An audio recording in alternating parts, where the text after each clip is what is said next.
So I think I'm going to start making 3-minute videos just putting synopsis of news that I've read all day. So for those of you who don't know, most of you don't because I don't think any of you consistently follow me. I just come across your timeline. A lot of people don't follow me. I read the news in African countries every day, Monday through Friday, and Saturday and Sunday when there's like breaking news.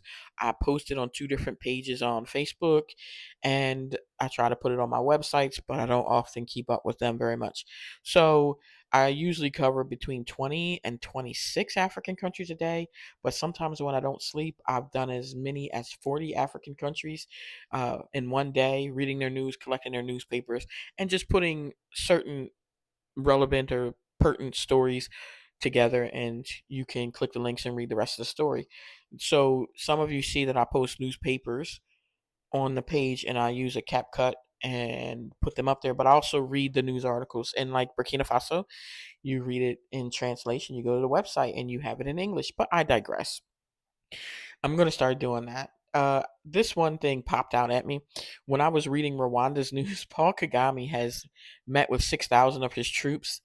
And for those of you who don't know, the Congo's Kinshasa, I always say that incorrectly. And then there's Congo Brazzaville, but the Democratic Republic of the Congo and Rwanda signed a peace agreement in the United States.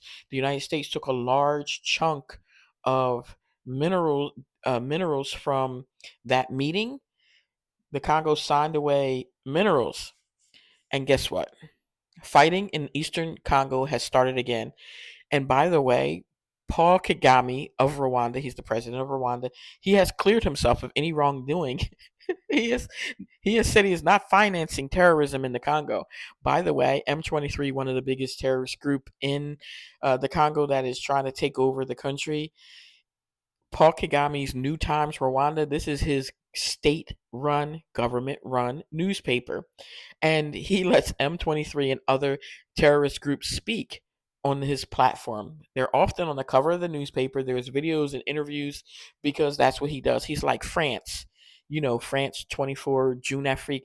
They've called up the terrorists in the Sahel, like in Burkina Faso, Mali, and Niger. They've done interviews with terrorists. But that's just like Donald J. Trump or having meetings in Saudi Arabia with the new president of Syria, who is the head of ISIS. Excuse me, the former head of ISIS, or is he still the current head of ISIS? By the way, did you know this dude, who's the president of Syria, the head of ISIS, is speaking at the United Nations? Bro, if you read the news all over the world every day, you're going to get an ulcer and die. But anyway, this is my 3 minutes. I'll be back later and I'll give you some more.